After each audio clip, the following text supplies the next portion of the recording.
Nous voici aujourd'hui arrivés au terme d'un cheminement de 2 années de cours consacrés à la norme religieuse et aux questions d'autorité. Alors bon, le sujet est immense et je l'ai abordé sous un angle spécifique, au moyen d'une méthode d'approche qui n'est pas moins spécifique. L'angle ou point de vue spécifique est celui d'un questionnement sur l'idée encore répandue qu'aurait succédé à l'autorité religieuse, voire sacrée, d'une norme transmise par les dieux, une norme toute humaine qui aurait donné congé aux dieux, et ce, dès la fin de la période archaïque. Vous aurez reconnu l'une des composantes importantes du scénario qui place la Grèce antique dans une position exceptionnelle au sein de la tradition occidentale, et j'ai à maintes reprises rappelé quelques-uns des éléments de ce grand récit fondateur de notre modernité et contesté, sinon la validité de certains de ces constats, du moins l'image d'une cité antique où des formes de laïcisation, avec tous les guillemets que ce terme implique, auraient trouvé leur première expression. Il n'en reste pas moins que la trajectoire étonnante de ces petites sociétés grecques entre, disons, le 8e et le 5e siècle avant notre ère ne laisse pas d'étonner. Et si l'on peut discuter, et je ne m'en prive pas, maintenant depuis quelques années, si vous me suivez, vous le savez, je ne me prive pas de discuter les déterminismes culturels que nous projetons sur la Grèce antique en faisant l'origine de ce que nous sommes. Il convient donc, si on peut discuter cela, il convient de reconnaître que ces micro-sociétés ont fait preuve d'une remarquable créativité en matière politique, en termes de production que nous appelons artistique et de production intellectuelle et culturelle au sens le plus large du terme.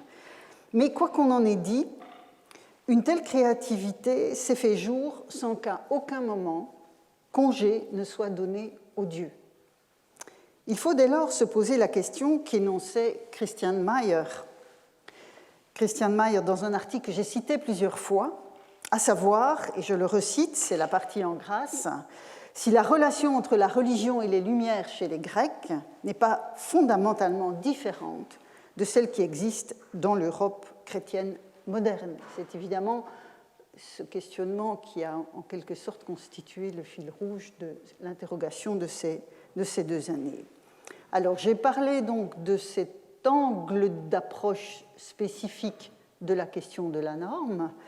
Le point de vue donc spécifique était celui-là. Maintenant, la méthode d'approche, elle s'est concentrée davantage sur le lexique, sur une approche lexicale, inspirée en cela des travaux de Jean Rudart et de certaines lignes de force de l'histoire conceptuelle de Koselleck en Allemagne. Donc, d'un côté, un point de vue particulier, le fait de prendre en considération le polythéisme en tant que matrice possible de la créativité que j'évoquais il y a un instant, ou à tout le moins comme cadre propice à son épanouissement, plutôt que le point de vue inverse. Et la méthode, donc méthode lexicale, puisque vous connaissez désormais mon attachement à la recherche sur les mots. Et de ce point de vue, 2 champs lexicaux ont en quelque sorte jalonné le parcours des leçons de ces 2 années. Le registre de la thémis et celui du nomos, auquel je suis sans cesse revenu pour en comprendre de manière toujours plus précise la portée et les implications, de même que les interactions entre les 2 familles de mots. Premier registre, donc, avec thémis, athémistos, thémitos et aussi thesmos, qui se rapportent tous à la racine de tithémi, qui signifie poser quelque chose qui est destiné à durer, établir, fonder, et je vous remets sous les yeux de ce point de vue les entrées du dictionnaire étymologique de Pierre Chantraine qui concernent à la fois thémis et tithémi. Et puis, le second registre, avec nomos, bien sûr, mais aussi le nomia, la dysnomia, l'anomia, que nous avons vu aussi, avec en arrière-plan le verbe nemein, nemo, nemein, qui exprime, et Chantraine le dit aussi, la répartition normée. Donc, en guise de conclusion, je vais tirer les différents fils qui se sont dévidés au cours de ces 2 années pour, en quelque sorte, vous offrir une pelote la plus équilibrée, la plus harmonieuse possible. Donc, Thémis.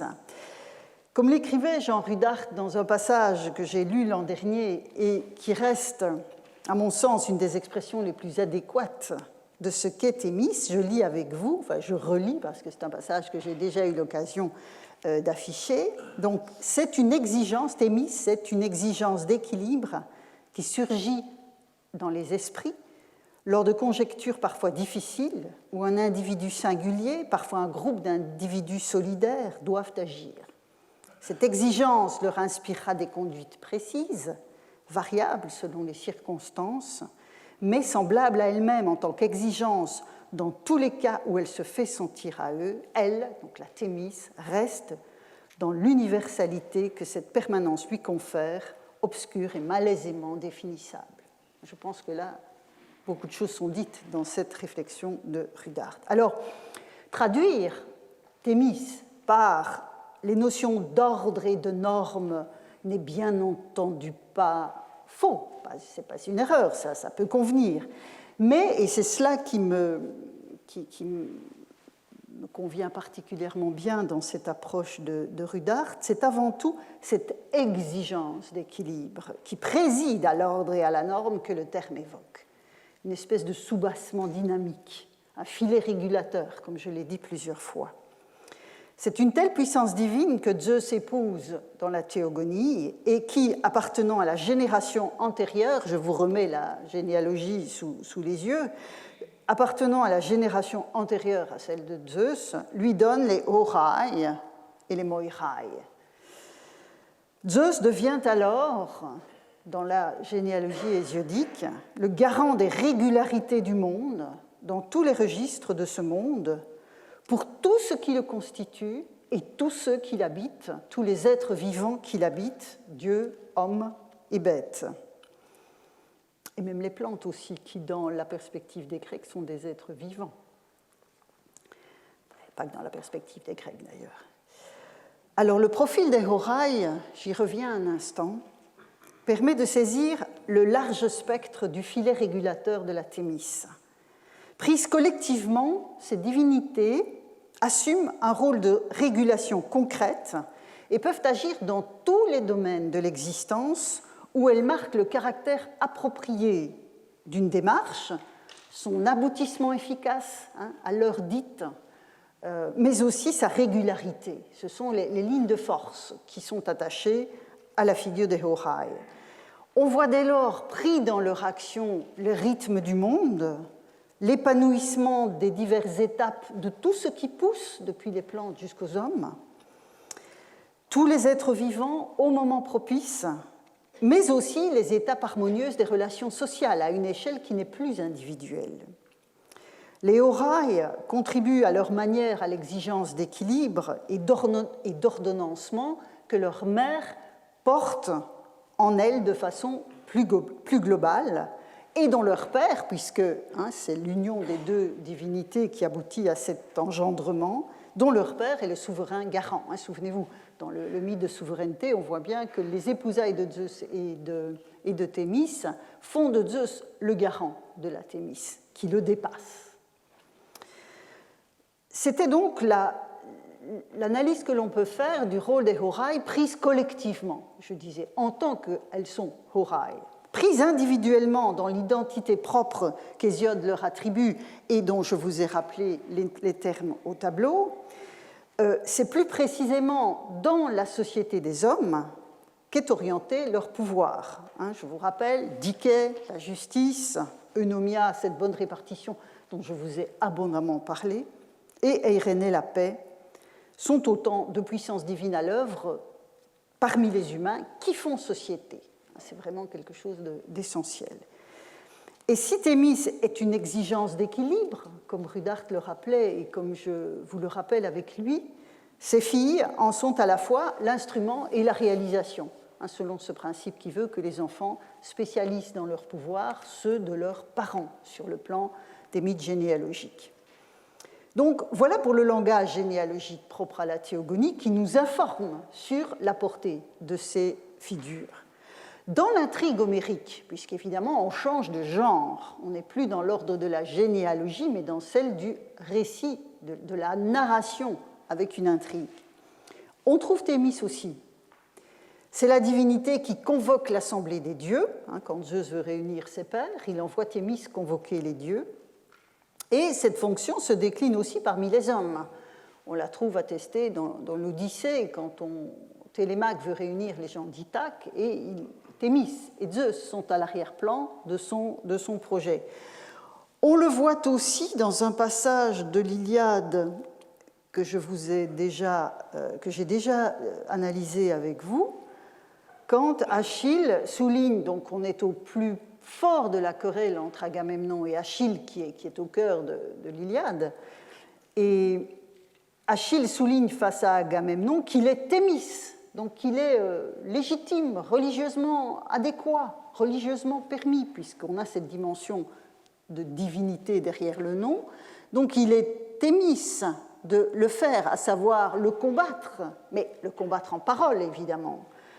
Il est donc Thémis de le faire dans l'espace de l'agora. Même le roi des rois, on peut quelque part l'invectiver ou l'interpeller en tout cas dans l'arène spécifique de l'agora. Donc c'est une arène ouverte à la discussion, à la controverse. En d'autres termes, c'est une arène qui est ouverte au partage de la parole. Et si je parle de partage de la parole, de répartition de la parole au sein de l'agora, avec donc sous l'égide de Thémis, c'est ce qui m'amène à saisir cette notion de répartition. C'est aussi un autre passage de l'Iliade, au chant 15, cette fois, je vous en donne le contexte. Nous sommes donc au début du chant 15, et au chant 14, il y a cette scène absolument magnifique où Héra elle ne fait pas que tenter, elle réussit à séduire Zeus pour, qu'il quitte des yeux le champ de bataille pour plutôt s'occuper d'elle, et donc ils s'unissent sur le mont Ida, Zeus s'endort, et quand il se réveille, il s'aperçoit que les Achéens ont pris largement l'avantage sur les Troyens, ce qui n'était pas du tout dans son propre plan de bataille. Donc il entre dans une colère noire, comme seuls les dieux peuvent la manifester, et menace sa femme, qui l'a trompé, au sens propre, d'épire ses vices, et en lui enjoignant l'ordre d'aller retrouver tous les dieux et d'annoncer d'avance la colère qu'il va leur manifester. Et donc, Héra arrive sur l'Olympe, et là, c'est Thémis qui l'accueille. Thémis l'accueille, et elle voit bien que quelque chose ne va pas, et Héra lui dit tout de suite de ne pas l'interroger sur ce qui s'est passé, mais d'ouvrir, et c'est le passage que vous avez sous les yeux, d'ouvrir pour les dieux dans leur demeure le festin égal. Donc il va y avoir, Zeus va arriver pour manifester sa colère, mais ça se fera dans le cadre d'un banquet.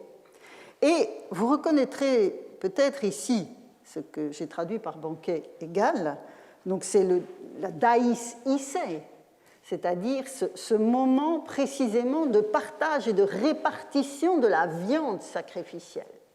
C'est le terme que l'on trouve, alors ici c'est projeté sur le monde des dieux, même s'ils ne mangent pas de la viande au sens strict, mais néanmoins c'est la projection sur le monde des dieux de cette expression du banquet qui suit le sacrifice dans le monde des hommes, et qui est une daïs issei, un repas où chacun a sa part, dit en général le traducteur de l'Iliade.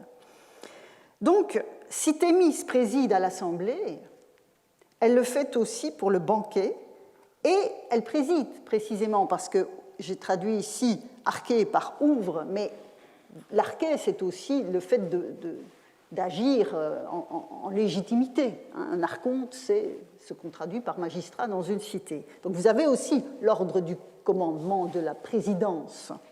Donc elle préside la répartition qui constitue dans le banquet aussi l'ossature essentielle de cette circonstance. Et donc, on voit bien que dans cette version en intrigue d'un récit, l'épopée homérique, on voit se dessiner ce que la théogonie d'Hésiode dit sur un mode généalogique, à savoir que Thémis est la mère d'Eunomia, la bonne répartition. Et dans le creux de l'intrigue, il y a dit qu'il n'est pas question de généalogie, on retrouve cette notion de la juste répartition dont je vous ai déjà abondamment parlé. Encore un mot sur Thémis. Les termes de cette famille, alors cette fois-ci je m'inscris dans la diachronie, les termes de cette famille, je vous l'ai dit l'an dernier, refluent nettement dans les usages de la prose, et Thesmos, qui se rapporte lui aussi à la racine de Tithémie, je l'ai rappelé tout à l'heure, pourra désigner, outre d'anciennes lois comme celle de Dracon, voire parfois celle de Solon à Athènes, Thesmos deviendra un terme pour dire, et là je me place à la fin de la période classique et puis par après, ce sera un terme qui pourra désigner des injonctions, d'antiques injonctions considérées comme particulièrement divines, en regard du terme toujours plus répandu de nomos. Donc là, on voit bien qu'il y a à un moment donné un reflux du champ sémantique associé à Thémis dans la prose, alors que dans la poésie et dans la période archaïque, là où nomos n'était pas encore largement attesté, c'était le terme qui désignait cette puissance d'équilibre et de régulation. Donc il y a là non pas une substitution, parce qu'on a vu l'année dernière que les deux termes vivaient leur vie ensemble jusqu'à facilement la fin du Ve siècle, mais il est vrai qu'avec le registre de la Thémis, on entre dans, je ne vais pas dire quelque chose de fossilisé, parce que ça garde toute son importance, mais dans les formulations, il y a quelque chose, un peu comme le latin liturgique, si vous voulez. C'est une manière de s'exprimer qui fait ancien, qui a le goût de l'ancien. Et je vais vous en montrer un exemple en changeant de registre. Vous savez que j'aime passer de ce qui est texte dit littéraire et puis épigraphique, parce qu'on est dans la même culture, dans la même société, et qu'il faut convoquer différents types de documentation pour espérer circonscrire les représentations de cette culture. Or, on voit que dans certaines cités, comme à Tassos ou à Mykonos, donc deux îles de la mer Égée, ces cités vont choisir d'utiliser encore, donc là on est au milieu du Ve siècle, mais là vous voyez qu'on est au IIe siècle avant, d'utiliser encore cette notion de Thémis pour marquer des interdits rituels. Dans le premier cas, à Tassos, et c'est un exemple parmi d'autres, j'aurais pu en aligner une dizaine sans problème, on voit qu'on a cette petite norme rituelle, très brève, qui dit « aera epilimenia », il y a L en trop, « aera epilimenia », il n'est pas Thémis d'offrir une chèvre. À Mykonos, c'est une longue inscription dont j'ai juste extrait deux injonctions négatives. C'est une longue inscription qui réorganise les sacrifices de la cité après un synécisme, c'est-à-dire après la réunion en un seul corps politique unifié de toutes les communautés de l'île. Et donc, il faut réorganiser les cultes.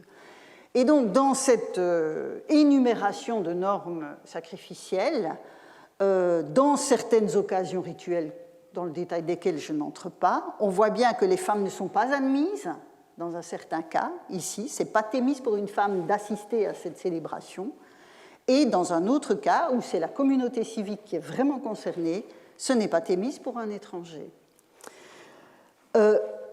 Athènes fera de même, en positif, dans cette norme rituelle du 1er siècle avant notre ère, vous voyez, vous l'avez en entier, celle-là, l'enceinte d'Asclépios et d'Hygie, enfin sacrée est l'enceinte d'Asclépios et d'Hygie. Les fermiers et les voisins doivent sacrifier aux deux divinités, Thémis, comme il est, alors j'ai traduit, religieusement permis. et distribuer des parts, je vais y revenir à cette expression, aux fondateurs et aux prêtres, ne pas emporter la viande, c'est-à-dire qu'on doit manger sur place. Donc, vous voyez que cette expression de l'obligation ou de l'interdit rituel pourra encore longtemps passer par la notion de thémis. C'est pour ça que je prenais un peu le parallèle du langage du latin liturgique. On voit bien qu'ici, on est dans une injonction qui doit être particulièrement suivie des faits. Et il est vrai, vous l'aurez peut-être remarqué, que la traduction de l'expression que je viens de donner, que j'ai mise à l'écran ici, peut être proche de ce qu'exprime l'expression oukosion que nous avons vue apparaître dans l'inscription d'Alectrona la semaine dernière. C'est ce même adjectif, rosios, que l'on trouve, oui, donc on a un parallèle avec le religieusement permis, et akos, dans un cadre assez comparable à ce que je viens de vous montrer, on voit ici dans une vente de prêtrise, à la fin du IIe siècle avant notre ère, on parle des animaux de sacrifice, donc qu'il est religieusement permis de sacrifier à la déesse. En l'occurrence, il s'agit d'un culte d'Aphrodite, un akos. À Rhodes, à Lindos, donc une des cités rhodiennes, on voit que l'expression que l'on avait vue à Mykonos, l'interdiction faite aux femmes d'assister à un rituel, à un sacrifice, passe ici, à Lindos, la même injonction, passe par l'expression hukosia, donc où on retrouve le vieux terme, le vieux substantif oscillé que nous avons vu dans les hymnes homériques il y a quelques semaines. Alors, c'est de Rhodes aussi, donc, que provient l'inscription d'Alectrona que je vous remets sous les yeux. Nous l'avons abondamment vu ensemble la semaine dernière, et vous voyez, on a à chaque fois cette expression oukosion. Donc, manifestement, pour exprimer cet interdit ou cette obligation rituelle, selon les cités, on choisira Thémis ou Osion, Ochié, ce qui montre évidemment l'équivalence sémantique des deux expressions. Donc, selon les cités, on passe par la Thémis ou l'Ochié, qui, si on doit trouver une nuance, souligne particulièrement, je vous en ai parlé quand on a analysé le terme, la piété normée attendue des hommes. Mais en tout cas, dans l'un et l'autre cas, et c'est pour ça aussi que je vous ai réaffiché l'inscription d'Alectrona, la norme rituelle est déterminée et assumée par la communauté selon ses patrias. Vous vous souvenez, on en a parlé la semaine dernière, katata patria, selon le patrimoine ancestral, selon ce qu'on a toujours fait dans notre communauté, ou en tout cas ce qu'on est censé avoir toujours fait. Donc une expérience de longue durée de la relation de réciprocité entre les hommes et les dieux.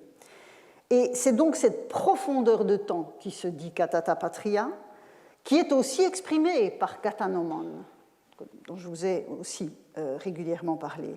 D'un côté, donc, c'est le patrimoine ancestral de la cité qui est souligné, ou de la communauté, parce que ce ne sont pas nécessairement des cités qui s'expriment ainsi. Et de l'autre, c'est le nomos auquel je reviens à présent, puisqu'il était bien présent aussi dans cette inscription d'Alectrona. Donc après ce récapitulatif sur la notion de nomos et sur sa survivance, en quelque sorte, dans les normes rituelles, j'en arrive à nomos, vous allez voir pourquoi je l'accentue précisément. Je l'ai souvent répété, nomos est à comprendre en fonction de la racine verbale nem qui indique la répartition. Et je vous remets le lemme de Chantraine sous les yeux. Le verbe est bien présent dans l'épopée homérique, au sens de répartir les viandes sacrificielles, notamment. Et si vous regardez, cette notion va courir sur toute l'Antiquité, toute la tradition. Dans cette inscription du 1er siècle dont je vous ai parlé il y a un instant à propos de Thémis, on a cette idée de la répartition des parts. Et vous voyez, c'est le verbe nemo qui est utilisé. Donc dans l'épopée homérique, on trouve némein au sens de répartir, et ce sont souvent les viandes sacrificielles qui sont concernées par cette répartition. Dans l'épopée, le verbe signifie aussi habiter, et vous voyez que Chantraine en témoigne. Et habiter, qu'est-ce que c'est si ce n'est être distribué sur un territoire donné, hein, donc on voit bien que c'est le même type de signification qui est à l'œuvre, mais, je vous l'ai dit, le substantif nomos n'est pas attesté dans l'épopée homérique. En revanche, on l'a vu, l'œuvre d'Hésiode en fait usage. Dans la théogonie, parmi les dieux, les muses chantent les nomoi,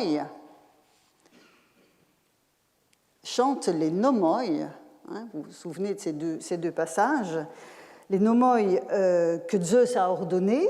Or, l'ordonnancement de Zeus dans le poème, c'est une répartition superlative, celle qui doit stabiliser le monde.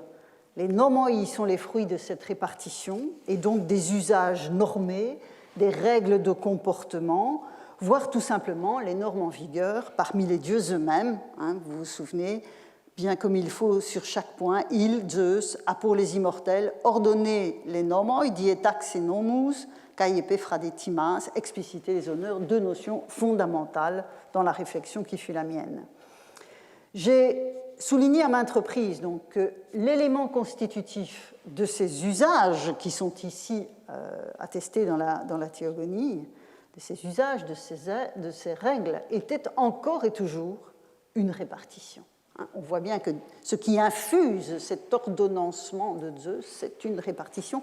Donc je pense qu'on ne peut pas faire l'économie de cette relation avec le verbe nemein.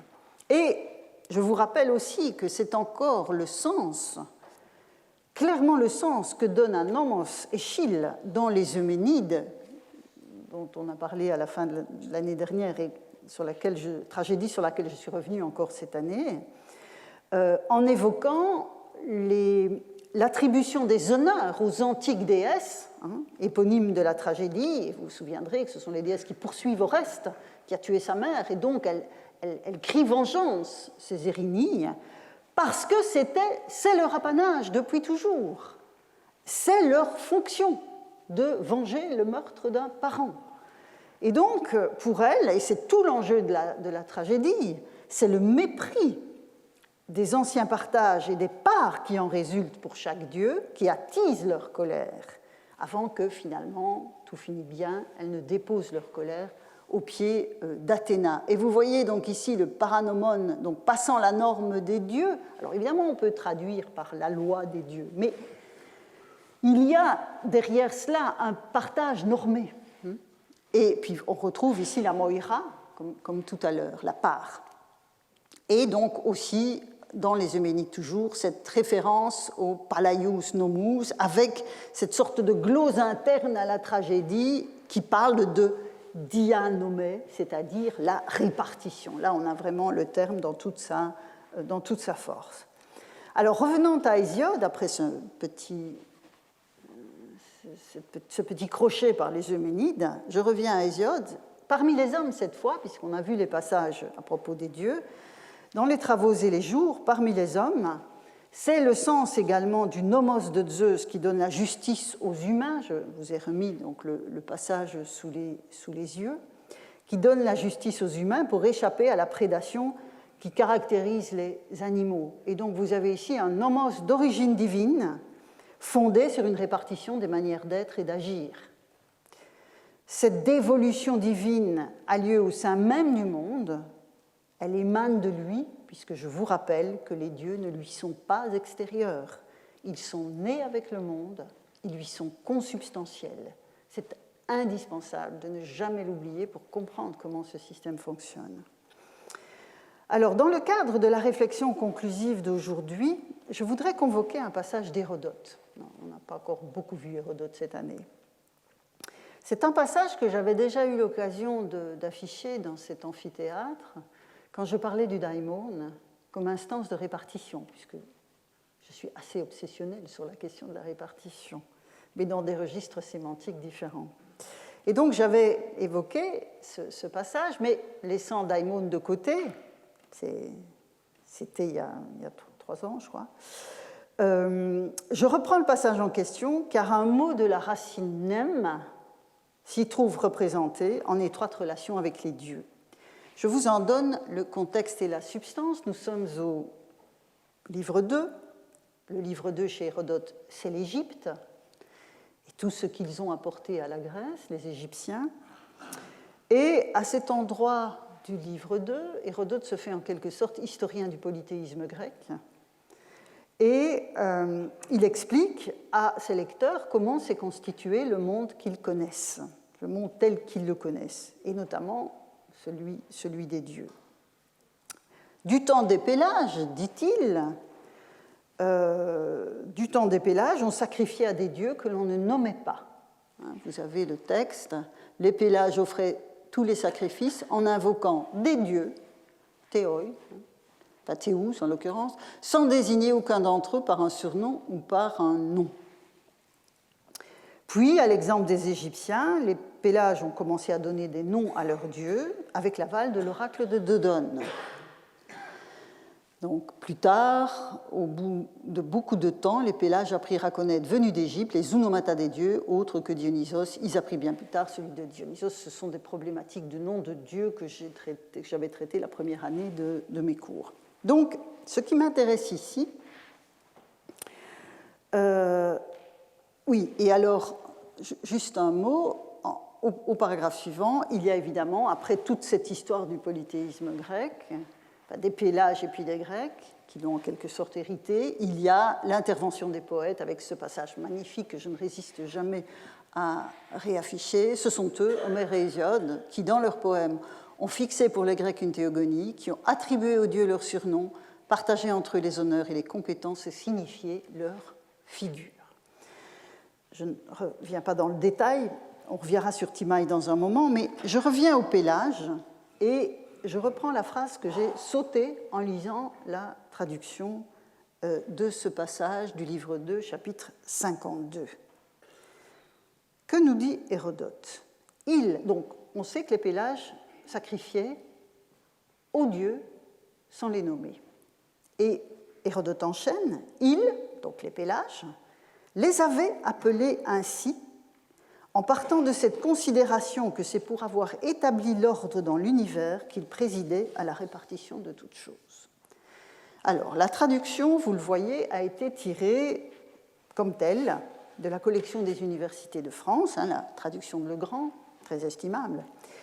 Mais pour mon propos, j'aimerais la rendre plus littérale, pour essayer de la comprendre pleinement. Et donc, je vous propose cette traduction-ci, qui est moins jolie, mais qui est plus proche du texte. Ils, donc toujours les Pélages, leur avaient donné le nom de Théous. Évidemment, le jeu de mots n'a de sens qu'en grec, mais il faut quand même respecter le rythme de la phrase. Ils leur avaient donné le nom de Théous, partant du fait que, ayant mis en ordre toutes les choses et toute répartition, ils les maintenaient. Vous voyez, ce n'est pas tout à fait la même chose. Alors, l'étymologie de théos, puisque c'est de cela qu'il s'agit ici, parlant des théous qui n'étaient pas encore nommés de façon spécifique et singulière, Hérodote explique le mot. Pourquoi on les appelle, ce qui est d'ailleurs, mais j'ouvre juste la parenthèse, en contradiction avec ce qu'il dit des Pélages, par ailleurs, puisque les Pélages ne sont pas censés parler grec. Mais bon, ça n'a pas beaucoup d'importance pour mon propos. Donc, l'étymologie de théos est un jeu phonétique qui n'a de sens qu'en grec, mais l'interprétation que l'auteur donne par ce biais du mot est à prendre au sérieux. En d'autres termes, si cette étymologie ou cette parétymologie n'est évidemment pas linguistiquement valide, l'explication de l'origine du mot est historiquement intéressante pour les renseignements qu'elle nous donne sur les représentations qui sont à l'œuvre chez Hérodote quand il s'essaye à ce genre d'interprétation. Or, que constate-t-on ? Avant la dévolution de noms spécifiques, avant toute élaboration poétique, puisque Homère et Hésiode, ils arrivent après, la conception minimale des théoi relève de leur intervention supposée dans le monde. Hérodote les conçoit d'emblée au pluriel, donc vous voyez, on a affaire à un polythéisme immédiatement, pas de monothéisme primitif, hein. On est vraiment tout de suite dans ce qui est caractéristique du système religieux des Grecs, d'emblée au pluriel donc, et ils sont des ordonnateurs. Néanmoins, dans la réflexion sur nomos et les mots de sa famille tels que je l'ai mené jusqu'ici, je n'ai pas convoqué ce terme que vous voyez à l'écran, celui de nommer, que l'on voit apparaître ici. Et c'est le moment de le faire. En effet, ce terme est un peu étrange dans l'usage apparemment étrange dans l'usage qu'Hérodote en fait ici, dans la mesure où toutes les autres occurrences du terme, il y en a une petite dizaine, dans l'enquête, eh bien, le terme signifie pâturage. Il signifie la pâture, le pâturage, de la même manière que nomos, c'est pour ça que je vous disais que l'accent était important tout à l'heure, nomos, quand il est accentué sur la dernière syllabe, signifie aussi la pâture, le pâturage. C'est une des dérivations possibles du verbe nemein. Comme habiter, c'est occuper le territoire, ben les pâturages, ce sont effectivement les répartitions des espaces où les animaux peuvent paître. Ce sont des dérivations possibles. Je vous en donne une autre, toujours au livre 2, par exemple, quand il s'agit de désigner les divisions administratives de l'Égypte, que, à la suite d'Hérodote, nous appelons des nomes, les nomes égyptiens, c'est le mot nomos, avec l'accent sur la dernière syllabe, qui est aussi utilisé. Donc on voit bien qu'on est dans un faisceau d'éléments assez cohérents. Mais voilà, en ce qui concerne nommer, qu'on a ici l'accusatif pluriel, en ce qui concerne nommer, c'est la seule occurrence sur la dizaine que compte l'enquête d'Hérodote qui ne signifie manifestement pas pâturage. Donc, essayons de comprendre de quoi il s'agit et d'assurer la traduction que j'ai donnée en choisissant répartition.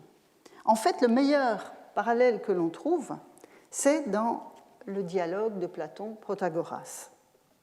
Et je pense qu'il s'agisse bien de répartition pas au champ, au livre 2 d'Hérodote est assuré par cet emploi parallèle dans le Protagoras de Platon. Alors, j'ai récemment évoqué le propos de Platon dans ce dialogue quand je vous ai parlé de l'association entre eidos et dikais, la retenue, eidos, la retenue, dikais, la justice. Et le passage qui m'intéresse ici, que vous avez sous les yeux, donc en 321c, se situe au moment où Prométhée vient s'enquérir de la distribution qui a été confiée à Épiméthée, son frère. Et Épiméthée est en charge de la distribution de tout ce qui doit permettre aux vivants sur la terre de survivre. Le problème, c'est qu'il a tout donné aux animaux et rien aux hommes. Vous connaissez l'histoire. Donc Prométhée arrive, et il arrive pour examiner la répartition.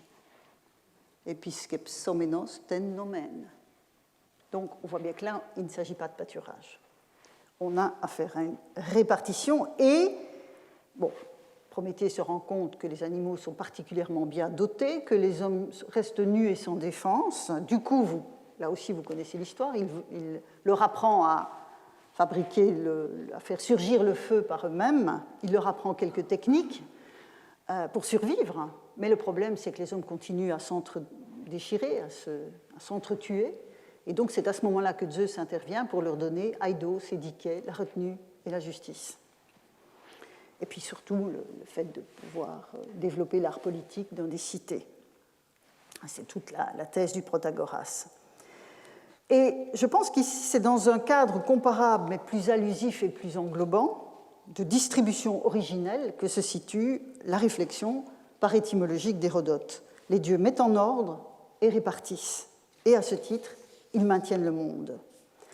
Et c'est une telle perception donc globale et intuitive du monde divin qu'Hérodote associe au premier temps de la religion grecque, au premier temps de cette relation qui s'instaure entre des dieux, fussent-ils non encore nommés, et les hommes, en l'occurrence les Pélages.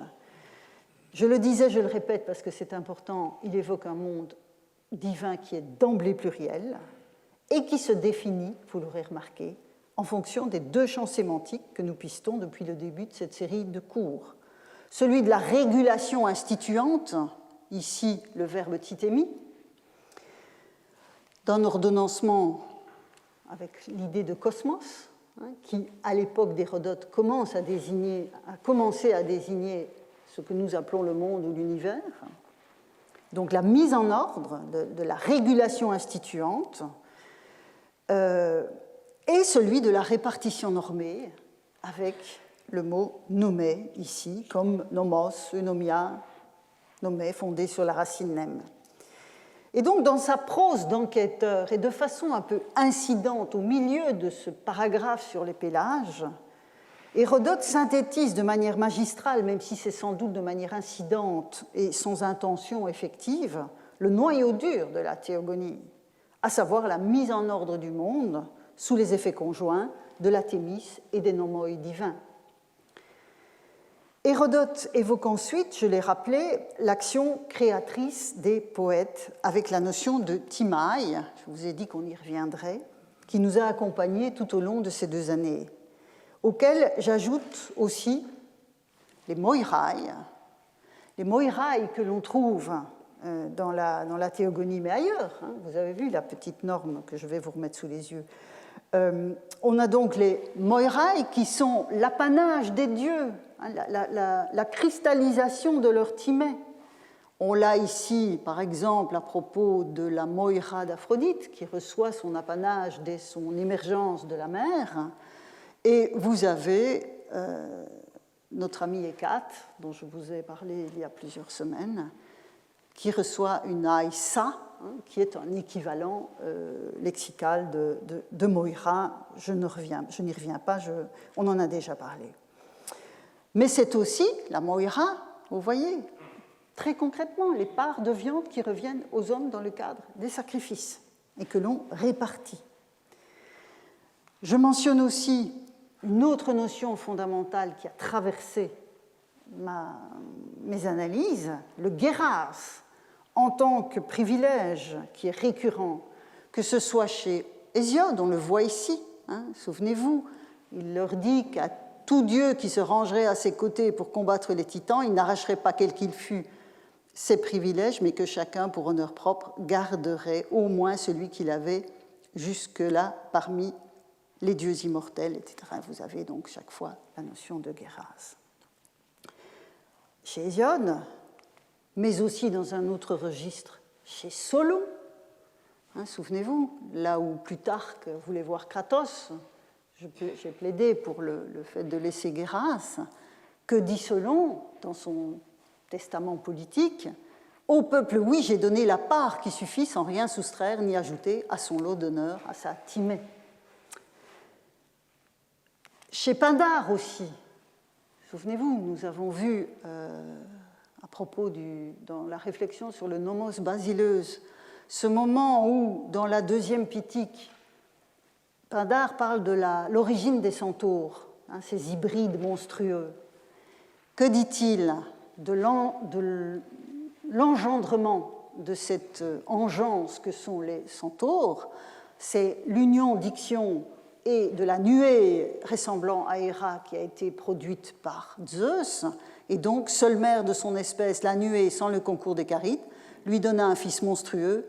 Ni parmi les hommes, ni selon les usages normés des dieux, il n'est porteur de privilèges. Et vous avez dans le même vers Geras Phoron, porteur de Geras, et la répartition normée qui préside à la dévolution d'un Geras. Donc, dans des registres différents, ces divers auteurs manient cette notion de manière convergence pour le point qui m'intéresse. Et là encore, l'observation peut se prolonger dans cet autre registre documentaire que sont les normes rituelles. Je prends un exemple parmi bien d'autres. À Érythrée, au milieu du IVe siècle, dans la première moitié du IVe siècle, vous avez tout un règlement dont je ne vous ai pris ici que quelques lignes, un règlement sacrificiel pour un culte d'Apollon et d'Asclépios, et vous voyez qu'on a cette injonction, s'il sacrifie un animal de lait, 3 portions de viande et de viscères, donc sont à prélever. S'il sacrifie des substances à consumer, qu'il place un gâteau plat et un gâteau Hermès, on ne sait pas très bien ce que c'est, d'où les guillemets, pour chacun des 2 dieux, donc Asclépios et Apollon. tout ce qui a été déposé sur la table reviendra au prêtre en part d'honneur. Et vous voyez que c'est Guéra, donc le Guéras, qui est concerné. Donc, tout ceci pour vous rappeler que la dévolution de la part qui revient à chacun est une articulation majeure de la réflexion sur l'ordre du monde et partant sur l'ordre de la cité, puisque là nous sommes au cœur de la cité dans ses aspects les plus concrets, l'ordre de la cité qui se répondent sur ce point. C'est pourquoi l'analyse du champ sémantique de nomos, et je vous remets mon magnifique graphique sous les yeux, c'est pourquoi donc l'analyse du champ sémantique de nomos et des emplois des mots de cette famille m'a semblé essentielle, cette notion de répartition, assortie donc d'une approche de cette autre forme de norme distributive qu'est la piété dans le registre de l'Eusebeia et de l'Osion. Avant de tirer des analyses de nomos ce que la présente conclusion impose, je voudrais revenir un instant sur l'Eusebeia et l'Osion, les deux éléments qui sont ici. Comme on l'a vu, le champ sémantique de ces deux termes se déploie surtout à la fin de la période archaïque. Vous vous souvenez que dans l'épopée homérique, on a une petite occurrence d'oscillé, le substantif, et puis ça se déploie dans les hymnes homériques, les grands hymnes homériques qui datent sans doute du VIe siècle, et le Sébeia, quant à elle, pointe vers aussi le milieu du VIe siècle et puis se déploie par la suite. Donc, il y a manifestement là une émergence d'un vocabulaire un peu spécifique. Et les mots attestent, si je comprends bien cette émergence et le développement remarquable de ce double vocabulaire de la piété, ils attestent le besoin d'affiner, de préciser lexicalement l'expression d'une juste relation avec les dieux. Et jusque-là, qu'en était-il? On en a parlé. Ça ne veut pas dire que la piété n'existait pas. Ce n'est pas parce que le mot n'existe pas que la chose n'existe pas. Simplement, il y a une autre manière de la désigner. Et jusque-là, c'est la dikē, comprise comme justice, fille de Zeus et de Thémis, je vous l'ai rappelé tout à l'heure, une des horailles, qui est intimement liée à l'évaluation des comportements en question. Et elle constituait, la dikē, dans la poésie archaïque, le cadre privilégié de cette évaluation. Donc là, on voit qu'il y a à un moment donné une spécialisation du vocabulaire qui intervient. Et je vous rappelle ce point qui justifie aussi l'embrassement de tout cela par le registre de la dikē. Dans les travaux, Hésiode la montre assise à côté de Zeus, lui dévoilant les actions mauvaises des hommes qui l'ont bafouée. C'est à elle aussi que Solon, et je vous remets cette magnifique élégie de l'Eunomia sous les yeux, enfin une partie en tout cas, c'est à elle aussi que Solon, donc dans cette élégie de l'Eunomia, attribue la sanction des actes injustes des hommes qui, souvenez-vous, ne prennent garde au fondement vénérable de dikē, les semna dikès temetla, dont je vous ai dit que derrière ce terme se profilait la Thémis. Justice est toujours cette puissance active dans le monde, même chez Solon, et le législateur poète assume le point de vue hésiodique, ainsi que j'espère vous l'avoir montré. Les actes que dikē sanctionne, vous le voyez au vers 12, donc qui est le premier sur la diapositive que vous avez sous les yeux, relèvent tant de l'atteinte au bien public qu'au bien des dieux. Ces hommes injustes que stigmatise Solon font exactement le contraire de ce qui apparaît dans le Serment des Éphèbes sur l'inscription du IVe siècle, mise au jour dans le Dème d'Acarne, dont je vous ai aussi parlé plusieurs fois. Souvenez-vous, les jeunes gens jurent de défendre ce qui est sacré et ce qui est conforme à la piété, les hiera kai hosia, cette expression que j'ai pris une leçon à déployer. C'est l'exercice de ce qui est juste dans un large éventail de situations et de relations. L'expression donc hiera kai hosia n'est pas encore en vigueur. À l'époque de Solon, je vous ai dit, le registre de l'Osié et de l'Osion va se déployer plus tard. Mais c'est le même arrière-plan qui sous-tend ces vers de l'élégie de l'Eunomia. Le cadre de réflexion sur le comportement juste est celui que nous avions déjà repéré dans l'Odyssée, quand les dieux étaient censés surveiller les hommes et regarder, observer leur hubris, leur démesure et leur eunomia, le terme revient, à savoir leur comportement justement normé, pourrait-on peut-être traduire le nomia dans ce cas. Toujours chez Solon, vous vous souviendrez qu'au vers 16 du fragment 36, j'ai proposé d'en revenir à une lecture, ici, nomo, donc le nomos, une lecture acceptée naguère et refusée dans les dernières éditions. Donc j'ai choisi nomu plutôt que homu, c'est-à-dire que je traduis en cela, et c'est Solon qui parle, je l'ai fait en vertu du pouvoir du nomos, en faisant tenir étroitement force et justice. Et j'ai tenu mes promesses jusqu'au bout. J'ai rédigé des tesmoi, donc des lois, là je pense qu'on peut vraiment traduire par loi, pareillement pour l'homme de peu et l'homme de bien, ajustant une justice ou une sentence droite à chacun. Et donc plutôt que l'adverbe homu qui faisait dire « je l'ai fait en vertu du pouvoir » en faisant tenir étroitement ensemble force et justice, avec nomos, on trouverait trace, si j'ai raison, dans son œuvre, du nomos divin ou nomos roi qu'Héraclite et Pindare évoqueront quelques décennies plus tard. C'est ce que Hésiode laissait percevoir dans les règles de comportement justes inspirées aux hommes par Zeus et aux usages normés alloués à ses pairs en divinité. Ce sont les occurrences de nomos dans la théogonie que j'évoquais tout à l'heure. C'est également ce qu'évoque, nous l'avons vu, de façon moins attendue dans une œuvre comme la sienne, le nomos teios, la norme donc divine, chez Thucydide à la fin du Ve siècle, à la toute fin du Ve siècle. Et dans une certaine mesure, et c'est pour ça que j'ai repris le parallèle d'Antigone en vous remettant le texte complet qui était résumé ici sous les yeux. Dans une certaine mesure, en parlant de ce nomos teios, Thucydide fait écho indirectement aux revendications qu'Antigone opposait au commandement de Créon dans la pièce de Sophocle. Et on trouve encore ailleurs ces nomoi katestotes chez Thucydide, vous vous souvenez, sous la forme du singulier cette fois, selon la norme établie pour tous qui considèrent comme religieusement correct, rosion, de repousser l'attaque d'un ennemi. Donc là, on n'a plus le nomos teios, mais on voit bien qu'on est dans le même registre. J'ai mentionné Antigone.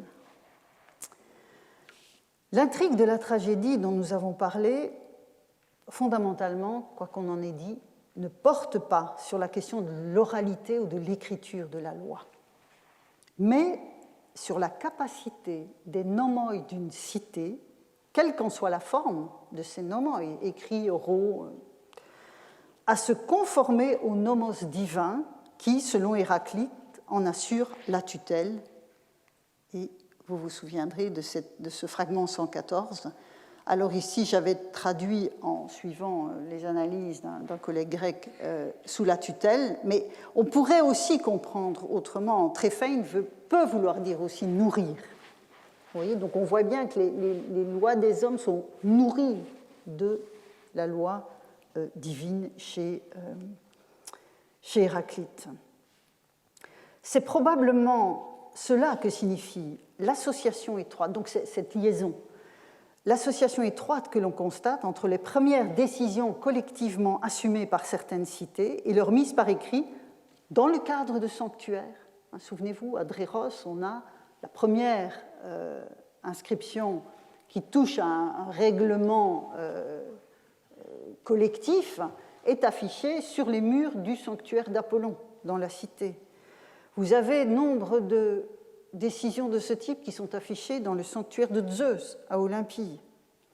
Et au milieu du Ve siècle encore, et c'est une inscription que nous avons vue l'année dernière, au Ve siècle, au milieu du Ve siècle encore, on voit qu'à Érythrée, donc là, la même cité où l'on a vu tout à l'heure le règlement pour Apollon et Asclépios, on voit qu'il y a donc ici, bon, c'est une norme sur laquelle je ne m'appesantis pas sur le fond. Ce qui m'intéresse de voir, c'est, bon, vous avez la mention des nomoi et des psephizmata, donc des lois et des décrets. À ce moment-là, la distinction commence à s'opérer. Et surtout ce qui m'intéresse, c'est l'injonction finale. Que l'on inscrive ce décret sur une stèle de marbre, que l'on placera dans le cercle de Zeus Agoraios lors de la deuxième Prytanie. Donc manifestement, sur l'agora, il y avait un espace protégé sous l'égide de Zeus pour ce type d'affichage des décisions. Le cas du scribe Spensitios que nous avons abordé cette année est tout aussi éloquent de ce point de vue, de cette articulation que j'essaye de reconstituer entre les nomoi des hommes et ce nomos divin. Je vous remets le texte sous les yeux sans le relire intégralement. Je vous en ai parlé à propos de l'analyse de Hierakha et Hosea, les choses des dieux et des hommes, où, voilà, c'était la question. Et Spensitios, donc, souvenez-vous, c'est un personnage qui est chargé de la mise par écrit. Lui, il a la capacité d'écrire, donc on l'engage à cette fin, pour tout ce qui est de l'ordre du public et qui concerne les dieux et les hommes. Il est aussi chargé de l'affichage, de l'archivage, la conservation. Alors on discute beaucoup sur le fait de savoir s'il y avait déjà une sorte de dépôt d'archives concrètes ou si c'est aussi ou seulement une question de mémoire, une sorte de mémoire vivante de ce qui se décide, même si ce n'est pas écrit. Je ne tranche pas à ce stade. Mais en tout cas, ce personnage est aussi chargé d'accomplir les sacrifices publics, vous le voyez à la fin. Pour tous les dieux pour lesquels il n'y a pas de prêtre particulier, le scribe accomplira les sacrifices à frais publics et aura profit des domaines sacrés. Et ce profit des domaines sacrés, si vous voulez, si je prends un vocabulaire qui nous est familier, c'est sa timée, c'est son guéras, c'est la part qui lui revient en échange de ses services.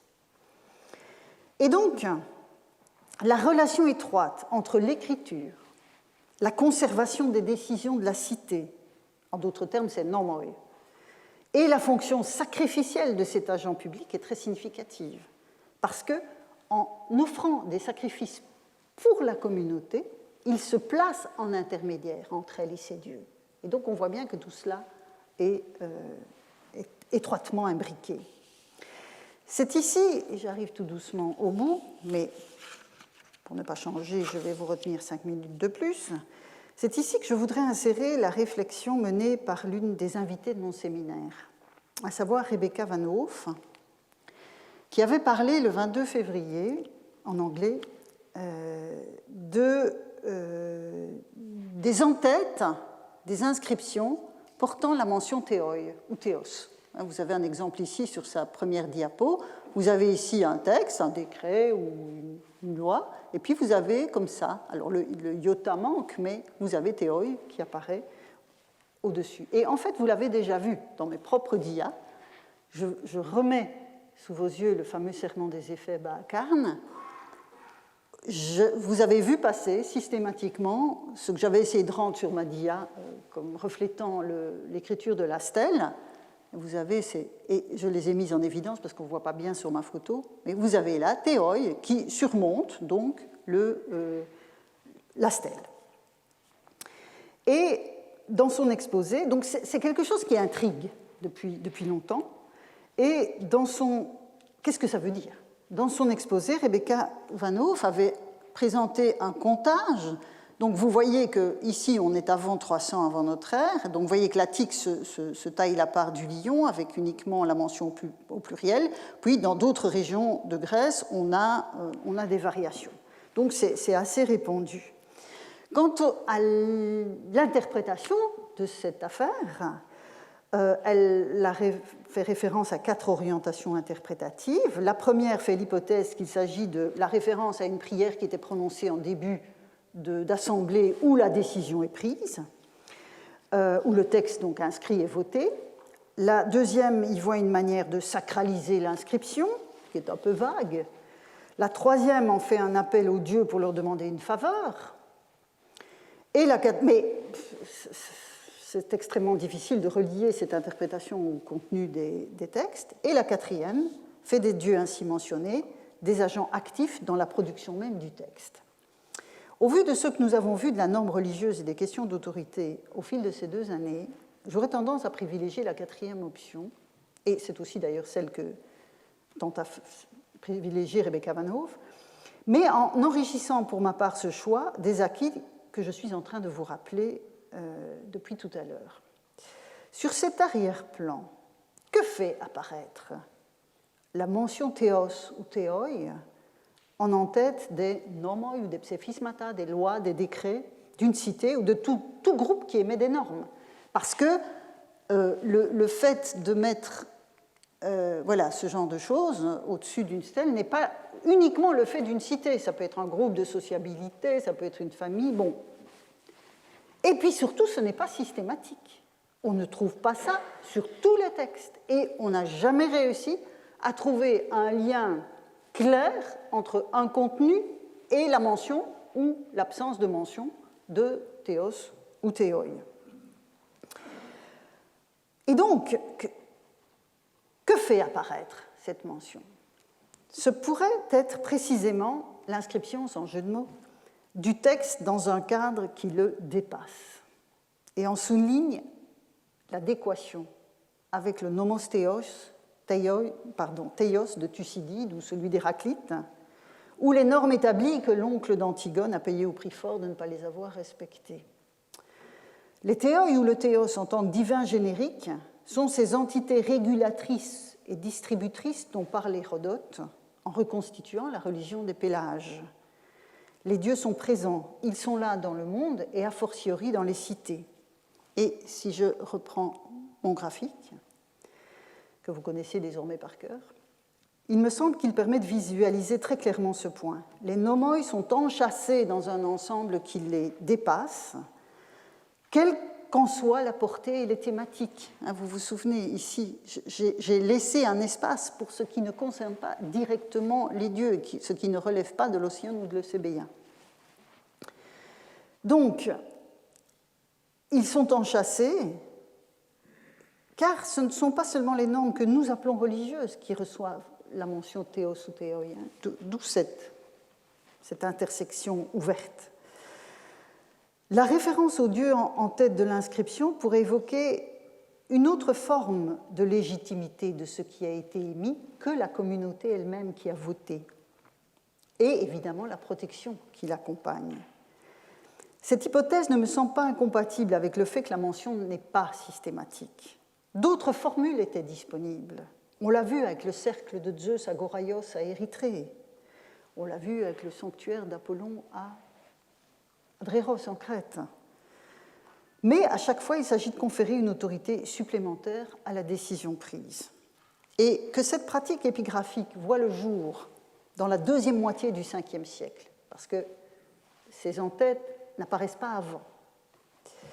Que cette pratique donc voit le jour dans la deuxième moitié du Ve siècle, et notamment à Athènes où elle est largement attestée, n'est pas pour étonner.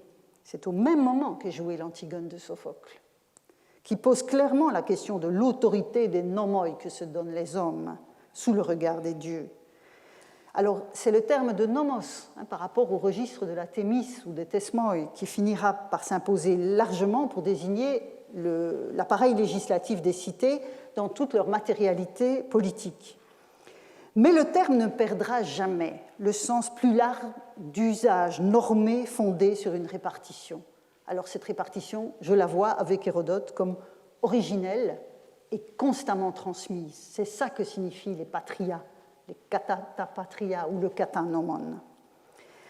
Et n'est-ce pas dès lors pour insuffler quelque chose de cette légitimité-là que les stèles portaient, certaines d'entre elles en tout cas, à l'entame de la décision humaine, une référence au divin. Mais, et cette fois-ci j'arrive vraiment au bout, mais les nomoi eux-mêmes n'étaient pas sacrés. Je l'ai dit plusieurs fois. Les seules occurrences de l'expression hieros nomos relevaient soit du fait que les décisions en question concernaient les hiéras, mais encore cela n'avait-il rien de systématique. C'était probablement le cas dans les archives de Kos dont je vous ai parlé la fois dernière, où il y avait manifestement un système de rangement thématique et les nomoi hieroi, c'était ceux qui concernaient les hiéras. Ou peut-être, autre origine de cette expression, comme l'écrit Platon, parce que certaines d'entre elles étaient passées par la sanction directe de l'oracle de Delphes. Mais reconnaissons que Platon n'est pas un guide totalement sûr en ces matières. Et ne serait-ce pas là, au final, que se situe au moins une partie de la réponse donnée à la question de Christian Mayer sur les Lumières à la grecque, question que j'ai rappelée en ouverture de cette leçon. Si la légitimité des nomoi humains et le juste qui s'y rattache, le dikaion, dans lequel plutôt ils s'inscrivent, les nomoi. Si donc cette légitimité s'ancre dans un ordre du monde conçu comme supérieur, englobant, je reviens à mon graphique, cet ordre relève de principes de répartition adéquates, au sens large des nomai d'Hérodote, dont les communautés doivent se saisir, mais tout en conservant une large marge de manœuvre, de négociation, de discussion. On le voit déjà avec Achille et Agamemnon, on est dans une arène de discussion. Les tragédies sont sans doute les plus beaux cas de ce type d'arène, où l'interrogation sur le rapport des hommes au monde, aux dieux, à la communauté elle-même pouvait se déployer. Les agorailles des cités n'étaient pas moins ce genre d'arène. Dans la quotidienneté de ce qui est utile, pour paraphraser l'expression de Thucydide à propos des nomoi qui étaient bafoués en temps de stasis, en temps de guerre civile. Donc je le disais déjà, Achille disait à Agamemnon qu'il était Thémis de s'en prendre à lui et de discuter, de se disputer. Or, l'objet de la dispute, c'était une répartition injuste. Ainsi, d'Hésiode à Aristote, en passant par Solon, l'orgueil démesuré et l'avidité étaient une menace récurrente pesant sur les cités. Cessait alors de se manifester Eunomia, la fille de Zeus et de Thémis, présidant à la juste répartition, avant de présider aux bonnes lois, comme l'attestait un texte de Démosthène que je vous ai montré, que je vous ai fait lire. Une dernière remarque encore, avant de vous quitter jusqu'à l'année prochaine. Lors de ma première année de cours en cette belle maison, j'avais abordé la question très discutée de la croyance des Grecs en leur Dieu par le biais de l'analyse de la formule « nomidzein tous theous » qu'on trouve chez de très bons philologues traduite par « croire au Dieu », ce qui est un déterminisme culturel chrétien évident. Et donc, j'avais privilégié, pour rendre compte au terme d'une longue analyse de cette expression, j'avais privilégié l'expression complexe « reconnaître et honorer », et c'est ainsi que j'avais traduit, à titre d'exemple, les charges qui pesaient sur Socrate, telles que Xénophon les rapporte dans les Mémorables. Souvenez-vous, Socrate est coupable de ne pas reconnaître et honorer les dieux, reconnus et honorés par la cité. Et d'introduire d'autres divinités nouvelles, il est aussi coupable de corrompre les jeunes gens. Et donc, derrière reconnaître et honorer, vous avez nomidzein, derrière nomidzon. Et vous l'avez encore ici, nomidzei theos. Or, nomidzein tous theos, c'est bien reconnaître, donc, et honorer les dieux. Mais nomidzein relève de la même famille de mots que nomos, famille fondée sur la racine nem, celle de la répartition. Et donc, ce constat me pousse, au terme de ce voyage auquel je vous remercie de m'avoir accompagné, dans lequel je vous remercie de m'avoir accompagné, ce constat donc me pousse à considérer que l'expression même de la relation qui s'instaure de la sorte entre les hommes et les dieux conserve encore quelque chose d'un ordre du monde où chacun doit recevoir sa part. Merci beaucoup pour votre attention.